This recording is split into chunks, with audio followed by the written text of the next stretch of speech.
Every once in a while, the past meets the present, and it benefits the future. And I had a chance to be a part of that on a very special day at the University of Maryland. It's your boy, Mark Gray. It's Negro League Legends Vintage Hall of Fame weekend. That's right, with an all-star game that kept the memories of the Negro Leagues alive. Stay with us, because that's what's going on around the way this week.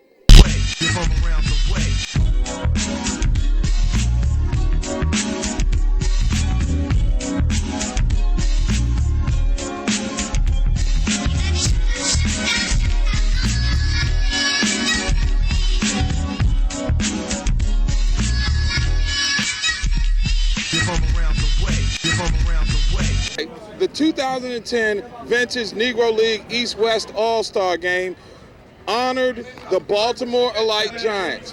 This event bridges gaps, not only from generations and jurisdictions, but through baseball. Consider, you have players from the past that got an opportunity to hang with players of today.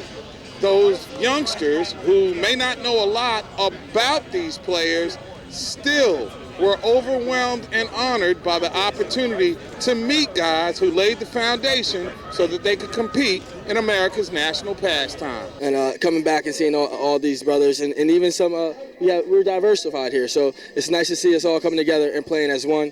And I appreciate it a lot more, knowing that we are still in the game and that we're trying to make an impact. It's absolutely an honor to be asked to be here and to represent, and I only want to do the best that I can to represent a Tony Stone, who played in the Negro League. Well, I think the kids will grow because they're learning about former players that they may not have known about prior to this game. Prince George's County is the largest and most affluent African-American county in the United States. So it's a perfect fit for the Negro League Legends Hall of Fame weekend to have its signature event staged here at the University of Maryland. Well, it's really great. I mean, as you know, I'm the first woman to represent Maryland in the Congress, and to represent Prince George's County and all of our history and what we're doing about building our future for our young people, and to have this here to connect that is so tremendous. We have a lot of people in this county that are making good salaries, loads of education and all, but they don't have the background, they don't have the history,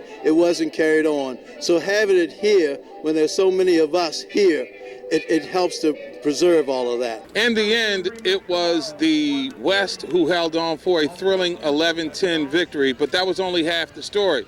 The biggest moment happened even before this game began, where generations of players, both old school and new school, came together for one moment in time that turned Shipley Field here at the University of Maryland into hallowed ground, as generations of African-American baseball players put the myth to rest that people from the black community no longer love this great game. I'm Mark Gray, and that's what's going on around the way this week. Around the way.